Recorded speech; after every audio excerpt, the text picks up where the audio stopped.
menjadi tahu, dari kecil menjadi besar, yakni ayahanda Abah Haji selaku pengasuh pimpinan Pondok Pesantren Fathul Sibyan beserta Umi yang saya cintai dan saya banggakan, dan saya berharap doanya dari beliau mudah-mudahan Allah senantiasa memberikan kekuatan, Allah memberikan keberkahan, Allah memberikan kelancaran dalam setiap perjuangan untuk membawa umat menuju ridha Allah subhanahu wa ta'ala. Allahumma amin ya rabbal alamin. Sadayana urang sadaya saala kadarna pribados sanes bade ceramah lantaran atuh pribados mah kaetangna di dieu masih termasuk santri daripada Pondok Pesantren Fathul Sibyan. Pangbarasa rek nyarios mau berbicara di depan orang tua asa teu muka mah kumaha ngan dipikir ku pribados lah etang-etang bade nyorokeun we gitu, etang-etang pada nyorogeun, makana sanes rek mapatakan bebek ngojay tadi pagahan ge bebek mah geus bisa ngojay.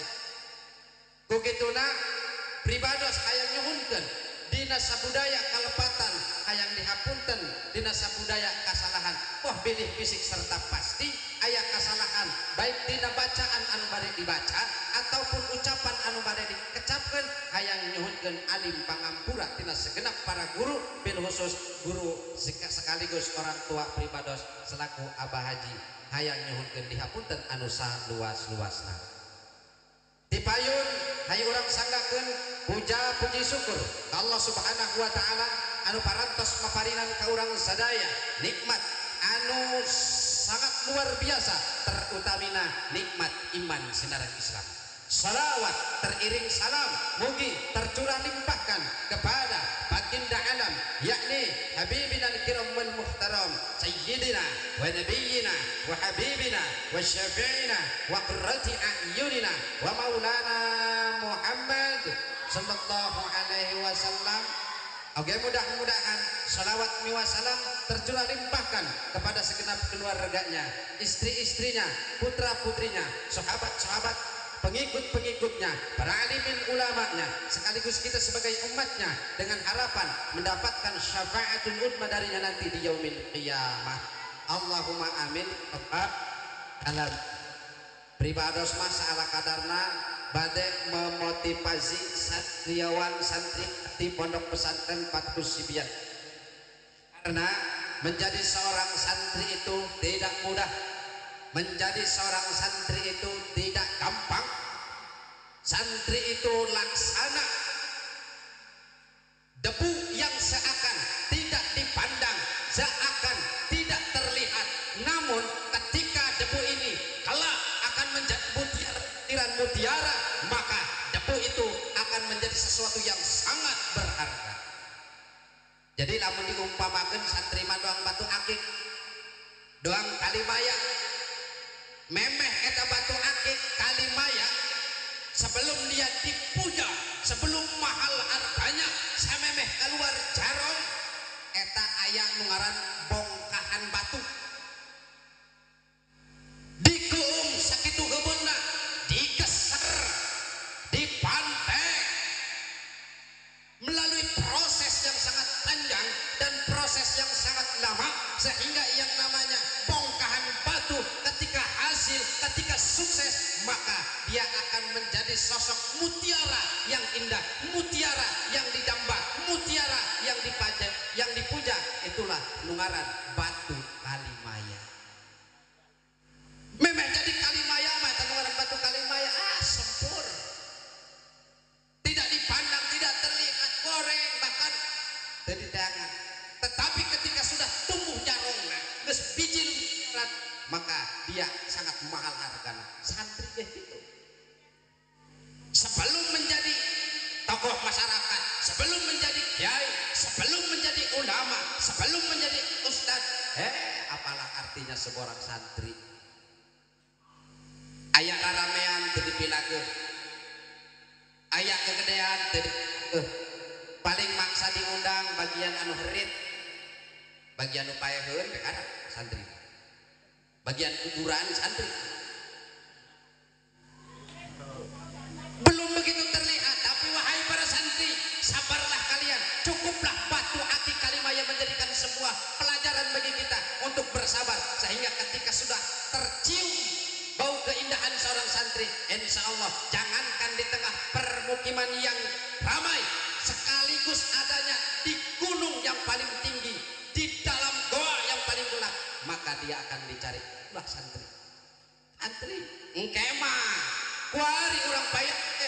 keluar orang capek ke engke mah ieu nu ngaran santri bakal diteangan. Makana sabar di dalam menuntut ilmu di tengah era globalisasi teknologi semakin memuncak. Tantangan bagi santri sudah tidak asing di pemberitaan di telinga kita.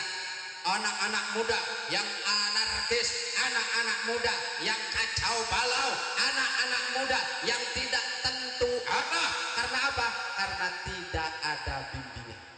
Maka momen daripada peringatan nuzulul Quran ini, mari kita jadikan sebuah acuan untuk jadi benteng pertahanan kita agar kita menjadi manusia yang sukses. Bukan hanya sebatas di alam dunia, tetapi kita menjadi manusia yang sukses juga di alam akhirat. Allahumma amin ya robbal alamin.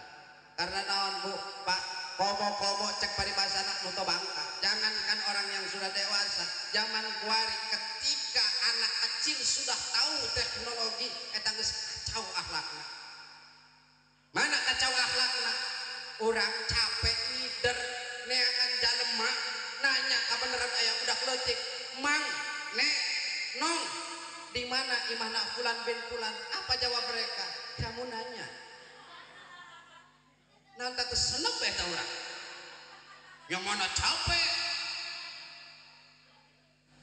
yang mana orang kerliur dengan alamat. Ketika orang nanya kan dijawab kamu nanya, bukan sakitnya tuh di sini.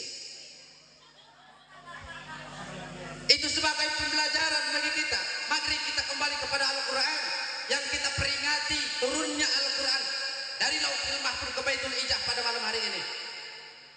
Karena apa? Karena Al-Quran itu tepat, harus kita jadikan sebagai pedoman di dalam kehidupan. Iqra'ul Quran fa inna lahu syafi'un yaumil qiyamah. Bacalah Quran karena orang yang membaca Al-Quran akan menjadi penolong nanti di yaumil qiyamah. Ayah hadis kunci ngancukan menitip ulama para santri, sesama santri jangan ada bisik tahan arkib doang ulama yang mau baca hadis di dia. Dalam hadis kunci dibicarakan Allah nyarioskan Nabi Musa, ya Musa ini a'daitu nurrain umat Muhammad, aku berikan dua cahaya untuk umat Nabi Muhammad. Nabi Musa bertanya, wa man nurun, cahaya apakah itu? Jeung deui Gusti Allah nyarioskan Nabi Musa, kaila yaturuhum dulmatan, agar umat Muhammad ini tidak menangkan popoek, supaya umat Nabi Muhammad ulah kapoekan. Ulah pangbarasa urang hidup di alam dunia ieu tenang senang abadi selamanya. Nu mantap Allah nurunkeun Al-Quran sebagai hudan linnas, petunjuk bagi manusia. Kapak seluruhna ras apakah dia? Beh mana keh golongan manusia, kabeh ge tetap rujukan untuk mendapatkan petunjuk adalah Al-Quran. Beda jeung kitab-kitab terdahulu. Ari kitab-kitab terdahulu mah untuk Bani Israel, hanya sekelompok Bani Israel atau untuk golongan-golongan tertentu. Tetapi ketika Al-Quran diturunkan ke muka bumi, apat linnas untuk seluruh manusia, nek bani nama bani naon, tetap Al-Quran sebagai pedomanana. Maka ketika Al-Quran sebagai pedomanana, sikap kita terhadap Al-Quran bagaimana? Cuk tilu perkara heula. Dengan apa kita sikap terhadap Al-Quran? Pertama dengan ilmu, yang kedua dengan iman, yang ketiga dengan seni. Dengan ilmu untuk apa? Ilmu akan menjadikan sesuatu yang susah menjadi mudah. Eta ilmu. Ketika orang menang kapayahan hidup di alam dunia, ketika orang ditampa dengan ujian beraneka ragam hidup di alam dunia, maka jangan jauh dengan Al-Quran. Ketika orang menang penyakit, baik penyakit dohir ataupun penyakit batin, jangan jauh dengan Al-Quran. Wa nazzilu minal Qur'an ma huwa shifaa'un wa rahmatul lil mu'minina wa la yazidu dhalimina illa khasar. Dan tidaklah kami turunkan Al-Quran terkecuali akan menjadi media obat. Desaetik manusia sabab cager penyakitnya karena Al-Quran. Maka jangan pernah sepelekan Al-Quran. Orang-orang yang mempunyai penyakit jangan jauh dengan Al-Quran.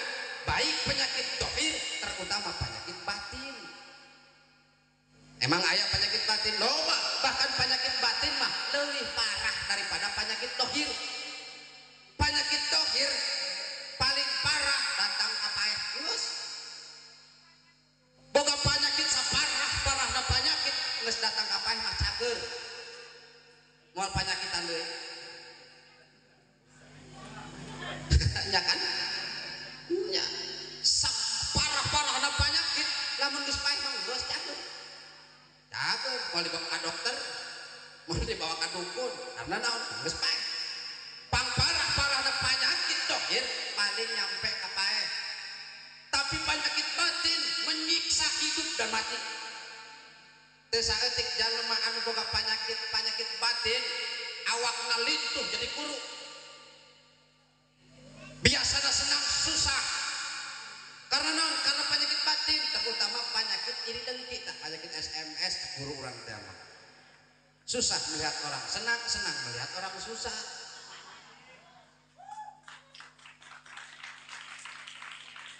Batur cek paribasana meuli mobil sorangan mah meuli misagri. Atuh kumaha lieur cenah pikiran eta. Usaha henteu meuli mobil nek nikmat pikiran. Itu sebagai pelajaran. Berarti ketika ada bintik-bintik penyakit batin, ayo kembali kita kepada Al-Quran. Dengan apa? Pertama dengan ilmu. Lamun orang hayangnya kandungan Al-Quran, lamun orang hayang bisa Al-Quran, ilmu. Karena jika ilmu tidak disertai dengan Al-Quran, banyak ilmu yang menjadikan manusia penuh otak tetapi tidak bisa merubah karakter watak. Rusak hiji negara kadang-kadang lain sabab jelema bodoh ku jelema pinter. Ngan pinter nanti jeung Al-Quran sehingga kanger berani cek paribasana ngajadikan sesuatu yang haram menjadi halal. Etapan ulah jalma-jalma palinter gelar nage pipet doktor segala naon tapi arusak kana tatanan negara. Tetapi disertai dengan Al-Quran bukan hanya sebatas memenuhi otak kita tetapi gak bisa merubah watak kita dari keras menjadi lembut, dari sesohreun menjadi dekot. Karena naon? Tantangan orang hidup di alam dunia dunia tantangan orang, setan tantangan orang, hawa tantangan orang, nafsu tantangan orang, dan masing-masing musuh kita itu ada tersendiri untuk menghadapinya. Ketika orang disuguhkan dunia, mampukah kita bisa menjadi yang lolos daripada ancaman berperang dengan dunia? Al-Quran selalu memberikan jawaban dan Al-Quran selalu memberikan arahan kepada kita. Maka jangan pernah jauh dengan Al-Quran. Warahmah, Al-Quran teh bentuk kasih sayang Allah yang Allah berikan kepada kita sebagai manusia. Al-Quran jangankan orang yang soleh, jangankan terhadap orang yang benar, terhadap orang yang tidak soleh pun Al-Quran selalu memberikan kebaikan. Contoh sabur kanjeng Nabi, mas'alul mu'min alladzi yaqra'ul Qur'an kamatsalil atrija rihuha atyabu wa taqmuha atyabu. Perumpamaan orang mukmin yang membaca Al-Quran maka itu laksana sebuah yang wangi baunya dan enak rasanya. Eta lamun Al-Quran dibaca ku jalma beriman akan menimbulkan dampak rasanya nikmat, baunya juga nikmat. Alhamdulillah tadi ku kakak kaula kanda Syabudin telah dibacakan. Nikmat kurang karasana. Nikmat juga rasanya ketika manusia berakhlakkan Al-Quran maka akan terasa kenikmatan. Ketika Al-Quran dibaca ku jalema anu mukmin naon dampakna? Masalul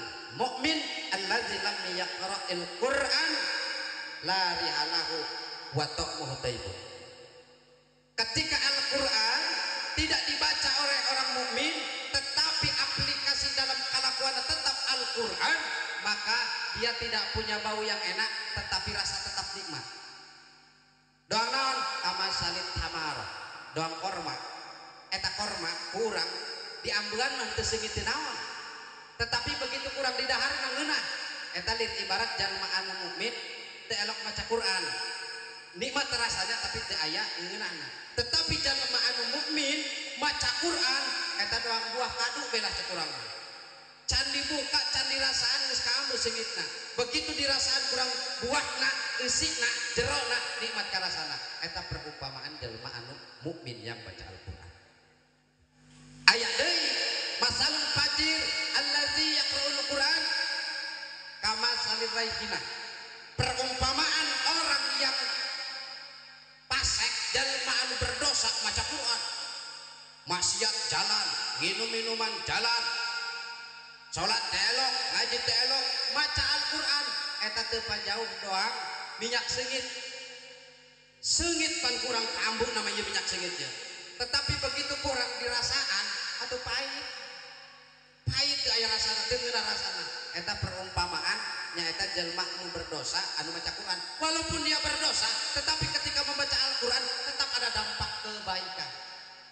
Sabalikna ketika remaja lemah dosa, jalma doraka maca Quran teu elok, doang naon? Doang martawali. Apal martawali? Diambuan teu kaambeul seungitna, di dahar kurang pahit karasana. Akar martawali teh eta. Eta teu pajauh martabat nu kitu eta martabat jalma dasar madoraka maca Quran teu elok. Doang martawali. Beusik aya jalma anu usil ka jalma nu maca Quran, anu usil ka jalma anu berbelajar, tetapi sorangan kerap membuat maksiat dan dosa, geus alogeun eta martabat wartawali.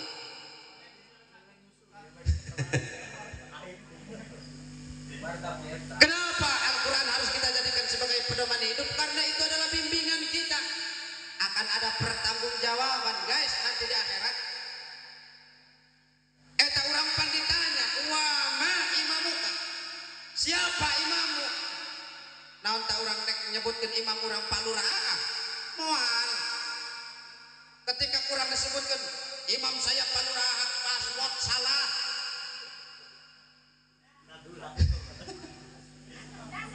Moal kata imam. Apa yang harus kita jawab? Password apa yang tepat? Al-Qur'anu imami. Quran sebagai imam kita, imam kulata Al-Quran.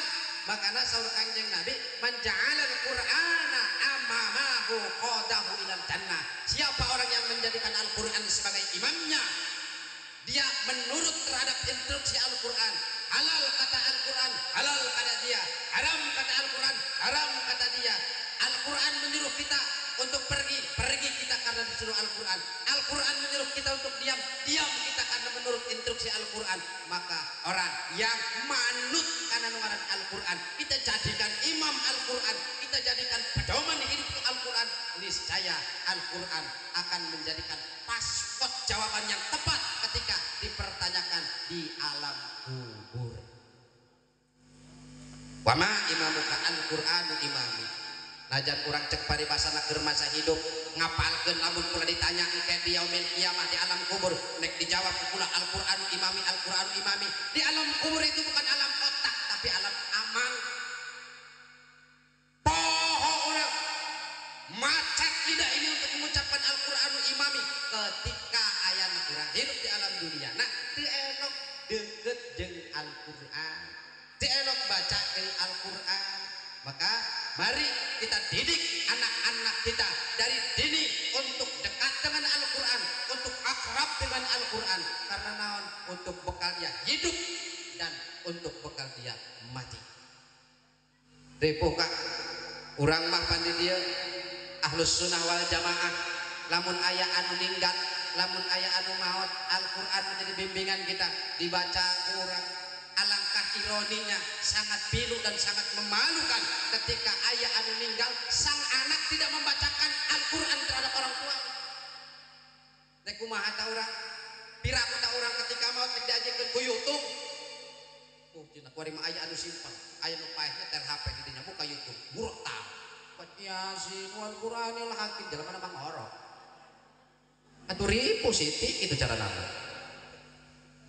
maka yuk jangan pernah patah semangat arahkan anak-anak kita arahkan ke pondok pesantren biar apa biar pondok pesantren merubah anak kita dari tidak berpengetahuan menjadi berpengetahuan dari wataknya yang jelek menjadi watak yang terpuji itulah pondok pesantren komo ayeuna urang baku zaman geus akhir zaman ngaran-ngaran akhir zaman serba rame sinetron lamun geus tereakeun ramena keyakinan paham beraneka ragam bervariasi awas jangan salah mendidik anak awas jangan salah mengarahkan anak cek kitab taklim tema alaikum bil atik iyakumul muhdasat tetepan ku anjeun ilmu-ilmu ulama-ulama baheula ulama-ulama salafus saleh takutlah kalian terhadap ilmu-ilmu yang diperbaharui yang mewariskan kegelisahan yang mewariskan keraguan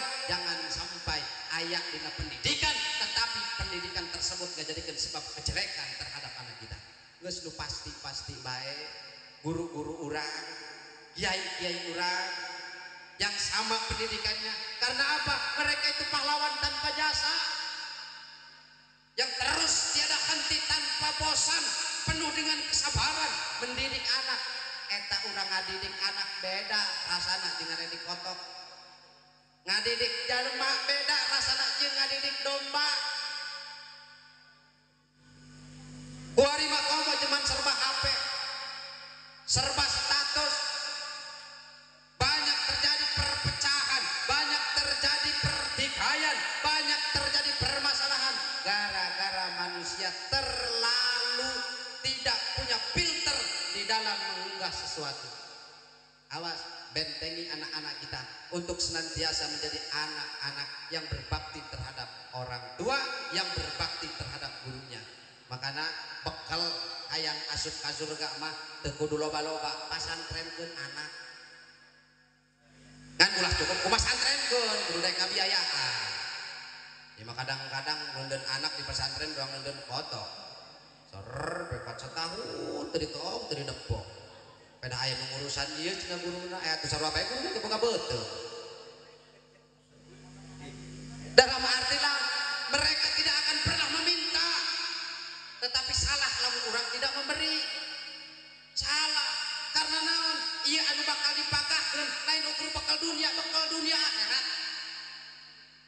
Al-Quran Sayyidina Ali sempat mengeluarkan kata-kata man ta'allama ni harfan siapa orang yang memberikan pengetahuan kepada saya satu huruf maka saya adalah hamba sahaya dia insya Allah wa insya staroko lamun hayang dijual mangga dijual lamun hayang diperdekakeun mangga diperdekakeun eta kunaon mahal-mahalna ilmu lamun ilmu dihargakeun malah nu kabeuli mantak digratiskeun ilmu mah ngana tuh urangna kudu paham guru urang ge sarua bae punya otak yang terus diarahkan punya tenaga yang terus diarahkan karunya makana bekal lamun hayang asup ka surga as pondokeun anak bari jeung bekalna apa dina taklim teh halatanalul ilma illa bisittatin sawun bika'an majmu'i habibayani zukain wa hirsin wasti barin wa pulgotin wa irsadil ustadi wa tuli zamani syarat nuntut ilmu lamun hayang sukses lamun hayang berhasil genep pertama zukain harus mempunyai kecerdasan nukumaha kecerdasan jelema balanja make duit torogan ditorogannya torogna eta cerdas ngaranna kan kadang-kadang pondok pesantren mah komo pondok pesantren salafi kadang jadi alternatif terakhir sekolah teu asup karena kurang nilainya neka ben ieu teu asup geus atuh pondok pesantren bae tina bagianna karena pondok pesantren mah umum nu kumaha bae model jelema anak kamuning jelema soleh jelema salah ge tarima bae pondok pesantren tah maka kita harus bangga kepada masyarakat kita, kepada guru-guru kita, kepada kiai-kiai kita yang senantiasa mempunyai pondok pesantren. Karena naon? Karena mereka lah yang akan menyelamatkan kita daripada kejelekan dunia juga kejelekan akhirat.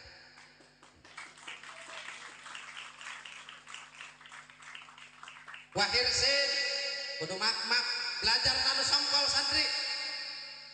Jika guru-guru kalian marah, itu bukan marah kebencian, tapi marah kasih sayang.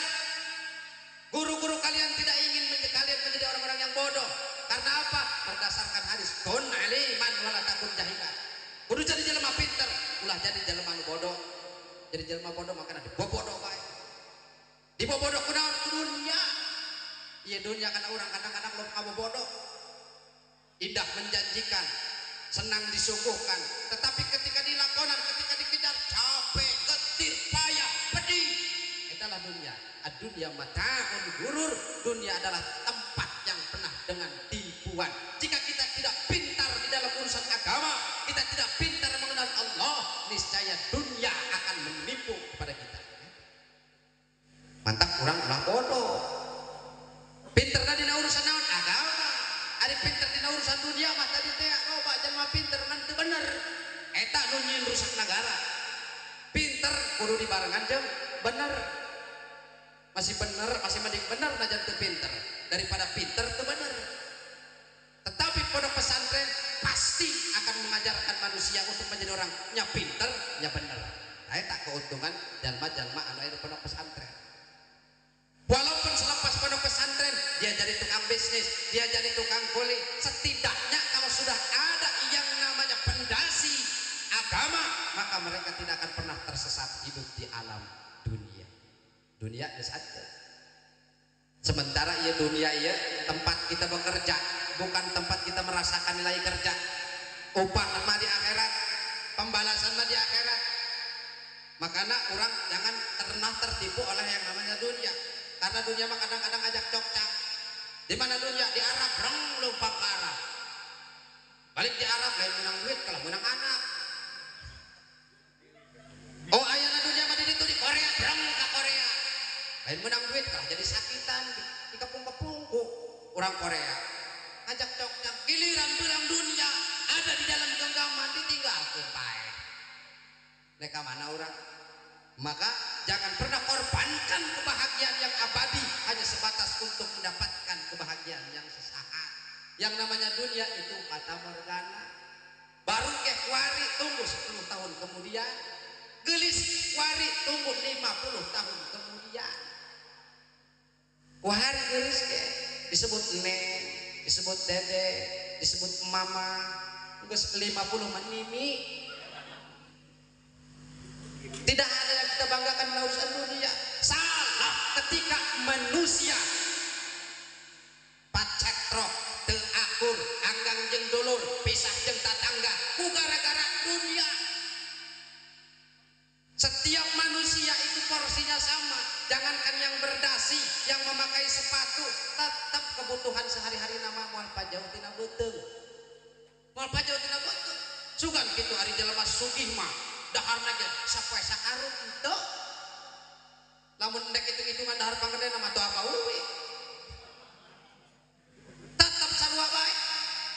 Moal eta kadang-kadang urang peras keringat banting tulang suku dijieun hulu dijieun suku angkat poek balik poek teu sapiraha ngabelaan anu soek. Kauni aing 17 tahun ke atas. Teu sapiraha ngabelaan anu soek, mana nya sumut luhur kan soek. Termasuk anu handap soek. Eta jelema kadang-kadang rela dia bermusuhan, rela dia pahewaan teu sapiraha ngabelaan anu bakal diasupkeun ka jero beuteung, geus asup ka jero beuteung, ditedeun sakedeung, laju dikaluarkeun ku urang teh jadi naon coba? Di dahar ku urang, ditedeun di jero beuteung, dikaluarkeun jadi naon coba? Eta pira ku urang rek kasep jeung dulur jeung baraya gara-gara eta. Abi-nabina dunya aqallu minal qalili wasikuha adzalu minazalili tusimmu bisiriha kauman wa tu'mi fahum tahayaruna bila dalilin. Dunia itu lebih sedikit daripada yang sedikit dibandingkan akhirat. Ketika kita mata subhanallah walhamdulillah wala ilaha illallah wallahu akbar, itu jauh lebih besar dibandingkan dunia beserta isinya. Leuwih saeutik tina lupang saeutikna dunia mah.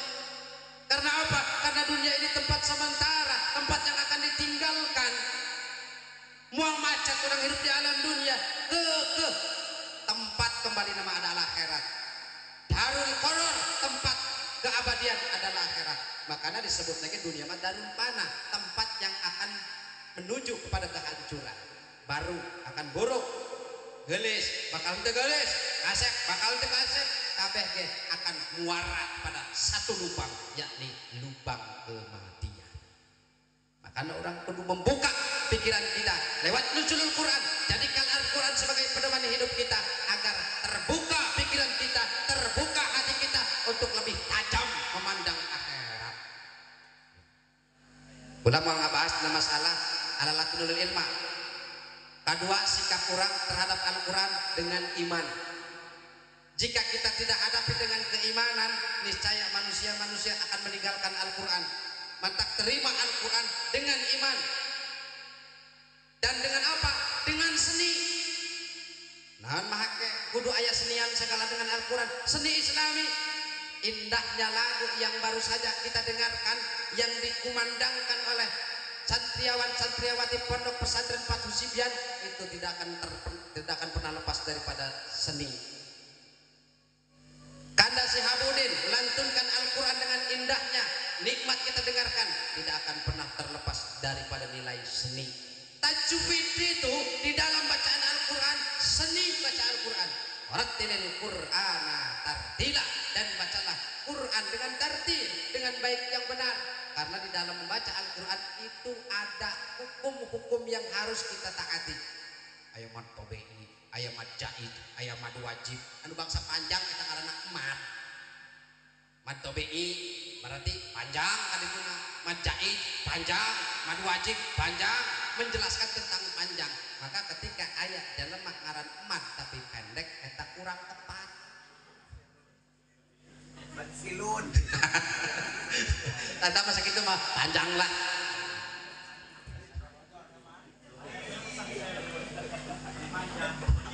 Ayat sedih baca Al-Quran di dalam tajwid hukum nun pahi jeung tanwin lenone entas kun wali tanwini arba'u ahkamin pahu tajwini kan gitu. Ari hukum nun paih jeung tanwin aya opat hukum anu geus yakin, hiji idhar, dua idgham, tilu iqlab, opat ikhfa, ngan sakitu kadek sasab. Idhar apabila nun mati atau tanwin menghadapi huruf idhar wajib kita baca jelas. Alif, ha, ain, he, ogin, ko. Apabila nun mati atau tanwin menghadapi huruf tersebut wajib dibaca jelas. Tidak ada dusta di antara kita. Ngajarkan karena orang-orang hirup kudu jelas. Kudu jelas. Dong idhar. Aya deui ikhfa samar-samar. Nun pae ngarupan ikhfa. Aya deui anu idgham. Mana idgham? Nun pae ngarupan huruf anu genep, ya, ro, lam, mim, wa, nun, yarmaluna ngaranna. Maka teu bisa diidharkeun teh mah, kudu diidghamkeun. Yang bagi kudu dibaca yang bagi, iqlab ngaranna. Nun pae ngarupan mim, kudu dibaca mimna, leungitkeun nunna, ngajarkeun ka urang betapa kita harus berkorban. Berkorban, cek nun najan kula pae teu naon, nu penting sukses. Aya di dinya nilai idgham ngajarkeun urang tentang pengorbanan. Berbagi, alhamdulillah tadi sudah ada santunan yatim piatu, eta termasuk kategori idgham. Idgham ngasupkeun duit urang kana yatim. Makanya itu sebagai pembelajaran aya upaya ikhlas. Ngan ikhlas mah samar-samar jeung teu paleleh.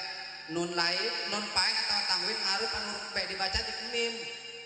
Awas ulah dong iklam ulah dong keuyeuk martabatna ari lempang cek paribasana kagigir ari yang hareup eta keuyeuk makana ngajarkeun indah ayatna seni mengajarkan kita untuk indah dengan ilmu yang sulit menjadi mudah dengan iman hidup akan terarah dengan seni akan menjadi indah itulah sikap kita terhadap Al-Quran anu adan namun teu make seni ripuh kak nu adan namun teu make seni ripuh komo lamun wanci suku teu make seni Allahu Akbar Allahu Akbar udah kayak kemarin kusabab adan udah hayang nyamuk pasti itu kumaha jangan pernah jauh kita dengan seni tetapi seni kita seni yang islami sebagaimana telah ditampilkan oleh santriawan-santriawati pondok pesantren itu mengajarkan kita untuk berseni ibu-ibu bapak-bapak pakai kopiah ieu seni ada pula tidak hayang ada lu gagah kita manusia tidak bisa menghukumi manusia urusan batin Allah yang tahu besik mak kiai mah ngagagah ge wa dalilna innallaha jamalun yuhibbul jamal Allah itu zat yang maha gagah cinta terhadap yang gagah-gagah eta dalil pikeun gagah itu makanya jangan pernah jauh daripada seni untuk apa untuk memperindah hidup kita di dalam rumah tangga ada seni di dalam rumah tangga di dalam belajar ada seni di dalam belajar untuk apa untuk indah agar apa agar tidak bosan mantap para kiai para alimin ulama terdahulu nyiptakeun tah kitab-kitab nadoman supaya naon supaya ulah bosenan nadom jurumiyah nadom imriti tadi teh anu geus dibawakeun ku guru urang ku kolot urang kita kan supaya ngajarkeun urang tong bosen dina belajar nadoman aya nadom alfiah nadom maksud seueur insyaallah di pondok pesantren Batu Sibian itu dibelajarkan jadi supaya tong bosenan kembali kepada konteks pada malam hari ini yakni peringatan nuzulul Quran meningkatkan ukhuwah Islamiyah kita sebagai umat Islam jaga tali persaudaraan Al-Quran yang merekatkan kita menjadi saudara inna khalaqnakum min dzakarin wa unsa wa ja'alnakum su'uban wa qabaila lita'arafu inna akramakum indallahi atqakum Al-Quran memberikan arahan kepada kita Allah ciptakan kita menjadi laki-laki dan perempuan dan Allah jadikan kita bersuku-suku dan berbangsa-bangsa untuk apa? Lita'arafu untuk saling mengenal tetapi ingat Allah akan memberikan penilaian kepada segenap manusia tidak dari sisi pangkatnya tidak sisi jabatannya tidak segi turunannya tetapi Allah akan menilai manusia dan akan memberikan peringkat kepada manusia adalah nilai ketakwaannya inna akramakum indallahi atqakum yang paling mulia di mata Allah adalah kualitas takwa orang sadaya jangankan dia orang petani jangankan dia orang yang buruh jika tertanam takwa di nah, itulah manusia berkualitas walaupun dia pejabat walaupun dia tinggi aparat jika ada takwanya dia juga berkualitas di mata Allah Subhanahu wa taala dan takwa tidak akan pernah terbentuk tanpa adanya Al-Qur'an Iqra'ul Qur'an fa inna ha syafi'un liyaumil qiyamah bacalah Al-Quran karena Al-Quran akan memberikan pertolongan kita nanti di yaumil qiyamah mudah-mudahan itulah seala kadarna tim Pribados memberikan motivasi khususnya kepada segenap adik-adik kaula santriawan-santriawati pondok pesantren Batu Sibian yang alhamdulillah sekaligus mari kita doakan mudah-mudahan Allah memberikan keberkahan terhadap pondok pesantren Batu Sibian Allah tambah Allah perbanyak manusia-manusia yang ingin menuntut ilmu di pondok pesantren Batu Sibian sehingga pondok pesantren Batu Sibian mampu mencetak manusia-manusia berkualitas di mata manusia terutama di mata Allah Subhanahu wa taala Allahumma amin ya rabbal alamin sakitu anu kapihatur tina Pribados hapunten anu kasuhun hampura anu katedah wah bilih bisik serta pasti aya kasalahan tina cariosan hayang nyuhunkeun alim pangampurana wallahul muwaffiq ila aqwamit thoriq wassalamu alaikum warahmatullahi wabarakatuh